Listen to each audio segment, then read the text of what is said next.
What's going on, guys? Welcome and welcome back to Adulting Makes Me Wine. I'm your girl, Chris, and if Adulting makes you wine too, then we might as well wine together. All right, guys. So, I'm going to be talking about some things that might be rubbing y'all the wrong way. Okay, I'm talking about some things that I've seen and noticed when I go out to wine tastings and wine festivals that rub me the wrong way. So I don't know if it rubs you the wrong way, but definitely put down in the comments if these things have happened to you, if you've ever experienced some, if you've ever noticed or experienced this, or if you're the one doing it. Okay, definitely, like, let's interact with each other. Let's have a conversation on some things that I'm getting ready to tell you about. Okay, know how you girls like to tussle down in the comments. So let's be respectful, first and foremost. Let's be respectful down in the comments, okay? And yeah, like I said, these are just some things that I've noticed kind of going into wine tastings, wine festivals, restaurants, what have you, that I just want to bring to you guys' attention. Some of them are kind of funny, some of them are not. All right, so my glass is kind of low. I'm gonna go refill my glass, and hopefully you have your glass. If you don't have a glass right now, you're gonna want to get a glass. You're gonna want to get into this this topic. So go ahead and grab your glass, come back, and let's talk about it. All right, guys, I'll be right back. All right, guys, so I'm back. I've written down just some notes of some things that I've noticed during some wine tastings that I've been to, and I'm tired of seeing it. So comment down below if you've ever seen any of these things happen or noticed these things, and let's talk about it, okay? So the first thing that I've noticed when I go to a wine tasting is some wine tastings will give you a little bucket or a bowl, a cup, what have you, that's off to the side, and it's supposed to be used for spitting out the wine. Yes, spitting out the wine. They give you a bucket to spit the wine out, okay? So they bring you a sample, you swirl it around in your mouth, and then you spit it out, okay? What I've noticed is that people feel like they just don't want to waste the wine or what have you, but they don't spit it out. Okay, which is fine. If you feel like the wine is good and you want to swallow it, like, that's perfectly fine, but you have to know your limits, okay? Have you ever been to a wine tasting where somebody just got a little bit too tipsy off of the wine samples, which is completely understandable because, like, you might be tasting anywhere from like 8 different wines, 12 different wines or whatever, and they might be 1 or 2 ounce pours. If you're lucky, you'll get a sommelier who's kind of heavy-handed, but don't be afraid to spit some of this wine out, okay? Especially if it's a wine where you taste it and you're not really feeling it like that. You know, swirl it around in your mouth, do the whole Gary V sound that he makes, and then spit it out. It's okay. That's what it's there for. That's what the bucket or the cup or whatever is there for. And if they don't give you a bucket or a cup, ask them for something where you can spit the wine out in, okay? And if they don't have it, I guess you're screwed. You're going to have to sip it. You're going to have to drink it, okay? But discreetly, politely, you know, just spit out the wine, okay? That's what it's there for. That's the purpose of it. Don't feel like you have to drink, you know, however many wines that you're trying. Don't feel like you have to, you know, swallow every single wine, especially if you are maybe the wine tasting is coming, maybe you're doing the wine tasting before your actual meal comes out, or if you're doing the wine tasting before you are going out to eat and you are going to be drinking wine there too. Yeah, definitely don't want to get drunk in the wine, in the wine tasting. Okay, in the tasting room, you want to be alert, you want to be cognitive. Like, don't ruin everybody's experience because you can't handle the little samples. Okay, if you feel like you need to stop, if you feel like you need to spit the wine out, don't feel embarrassed or don't feel like you can't do that, because you definitely can. You don't have to swallow every wine. So yes, comment down below. Have you ever been this person? Have you ever witnessed a person getting drunk during a wine tasting? Because I have, and I'm tired of seeing it. Okay. So the next one is don't wear perfume when you go to these wine tastings. Okay. Have you ever been to a wine tasting where the person next to you, or maybe two people down from you, have on a really strong cologne or perfume, and it kind of affects the smell of the wine that you're tasting in front of you?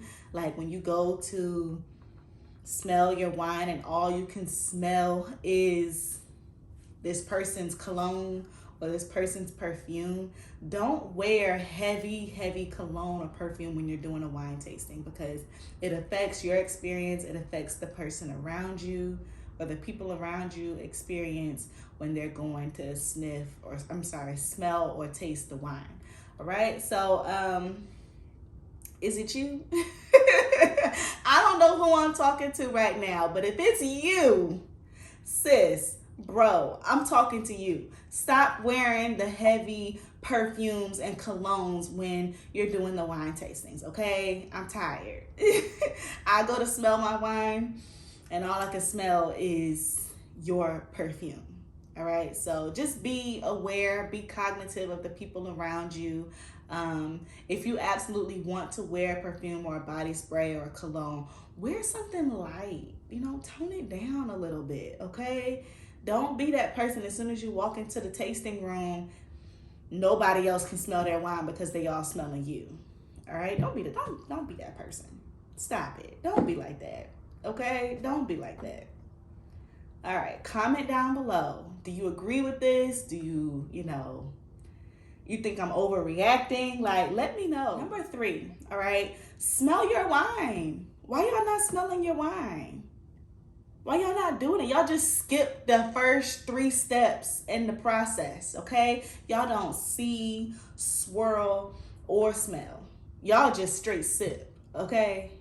Y'all ruining the whole experience, okay? When you're going to a wine tasting, you're paying for the experience. You're not paying. Are you just here for the wine?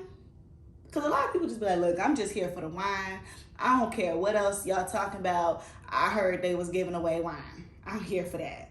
No, see it, swirl it, sniff it, okay? Smell your wine, open it up, and also smell it, because it might be corked, okay? You gotta smell what you're drinking. And by corked means there's a flaw in the wine. It might be from the winemaking process, or it might be from the cork itself that goes inside the bottle. Maybe it has let in too much oxygen, and now the bacteria or the flaws that are in that cork is now in your bottle and now in your wine, and you getting ready to drink it, and you don't even smell it first, okay?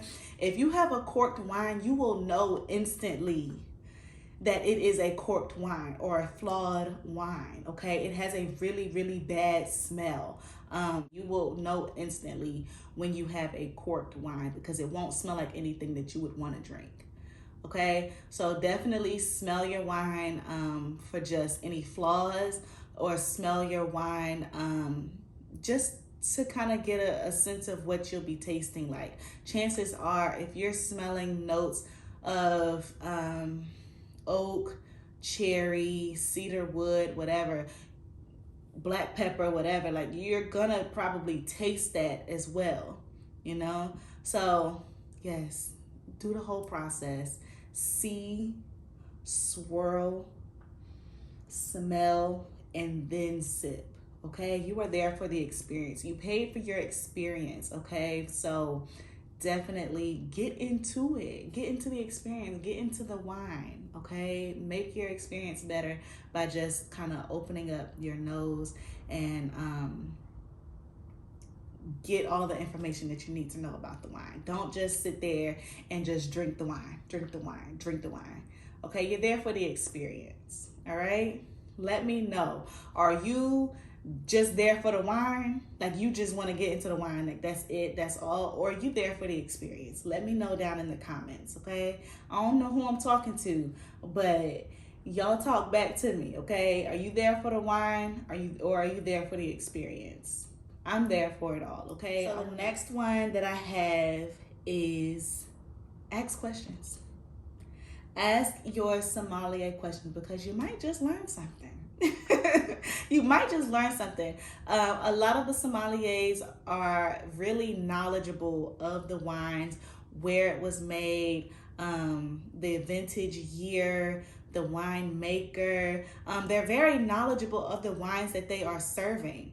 Okay, so if you ask questions, it lets them know that you're interested in what they do. You're interested in what they are serving you, and they will be more than happy to, you know, share those details with you. So ask them about the wine, ask them where it came from, what the vintage year is. They might have some well-known facts about, not well-known, but interesting facts about that vintage year or about that wine region. So definitely ask them questions and get to know the wine that you are drinking. It also adds to the experience. If you have a great sommelier and you're learning great things about the wine, you might end up buying that wine after the tasting. Okay, so it all just collectively goes into the experience. Okay, so comment below. Are you tired of seeing certain things in your wine tastings? Have you ever gone into a wine tasting and just like seen something and you're just like, okay, like this has to be stopped? Okay, comment down below. Tell me your most interesting wine tasting stories. Okay, like I'm interested. I'm interested in learning. So, yeah, that's all I have for you guys. This video is not for you all to come back and tell me like, you just need to mind your business and enjoy your own tasting. Don't worry about what other people are doing. You know what? It's not about that. Okay? This is interactive, okay? Like, let me know what you guys think about these this wine tasting etiquette or what have you. Like, have you ever seen anybody get drunk in a tasting room? Have you? Have you ever experienced a corked wine, or a wine that smells so bad that you really don't want to drink it? Have you ever, you know, had somebody around you wearing perfume so much so you couldn't even experience your own wine? Like, comment down below if this has ever happened to you, all right? I respond to comments, so definitely interact with me and I'll interact back with you. Without further ado, join my Facebook group. If you're on Facebook, you can find me, my Facebook group at Adulting Makes Me Wine Facebook group. I post a lot of wine events, local and national, I guess. So if you're looking for different, you know, events in the DMV, you can find some in my page. I'm also talking about the different wines that I'm drinking. And yeah, like that's just like a smaller community where we really get to chat and really get to interact with one another. So definitely join my Facebook group and follow me on Instagram at Adulting Makes Me Wine. Adulting Makes Me _wine. I'll put it somewhere here on the bottom. Without further ado, don't forget to like, comment, and subscribe, and hit that notification bell so that you can be notified whenever I post. I will see you guys next week. All right, guys. Bye.